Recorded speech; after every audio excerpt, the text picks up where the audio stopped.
ஒருத்தரிடம் போய் நான் I love you என்று அவர் அன்னை மரியா சொல்லவில்லை, ஆனால் அதை வாழ்ந்து காட்டினார். ஆக இன்னைக்கு நம்ம அன்பை சொல்பவர்களாக இருக்கிறோம், அதை வாழ்பவர்களாக இல்லை. அப்படி நாம் அந்த சோதனைகளில் நாம் சிக்கும் பொழுது நாம் அன்னை மரியாவை உற்று நோக்க வேண்டும். அதனால் அன்பு என்பது வெறும் அடையாள செயல்களில் அடங்கிவிட முடியாது, அது வாழ்வு மாற்றமாக வெளிப்பட வேண்டும். நான் ஏற்கனவே சொன்னேன், அன்னை மரியா இயேசுவை தன்னுடைய வயிற்றில் தாங்கினார்.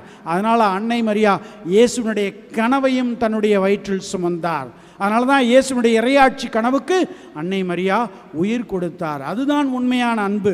அதனால் ஒருத்தர் அன்பு செய்கிறேன்னு சொல்லிட்டு அவங்க வாழ்க்கையில் என்ன நடக்குதுன்னு கவலைப்படாத மனிதர்களாக நாம் இருந்து விடக்கூடாது. மாறாக அவர்களுடைய வாழ்க்கையை நமதாக்கி கொண்டு அந்த வாழ்க்கையில் மாற்றம் ஏற்படுத்தக்கூடிய மனிதர்களாக நாம் வாழ வேண்டும் என்று அன்னை மரியாவினுடைய வாழ்வு நமக்கு அழைப்பு விடுக்கிறது. எனவே தான் அன்னை மரியா நற்குணங்களை ஊக்குவிப்பவர், நற்பண்புகளை ஊக்குவிப்பவர் என்று சொல்வது இன்று மிக பொருத்தமான தலைப்பு. எனவே அன்பார்ந்தவர்களே, கிறிஸ்தவ வாழ்க்கையை வாழ்வாக்க நாம் முயற்சி செய்து கொண்டிருக்கும் இந்த வேளையில் அன்னை மரியாவை நோக்கி நம்முடைய கண்களை திருப்புவோம்.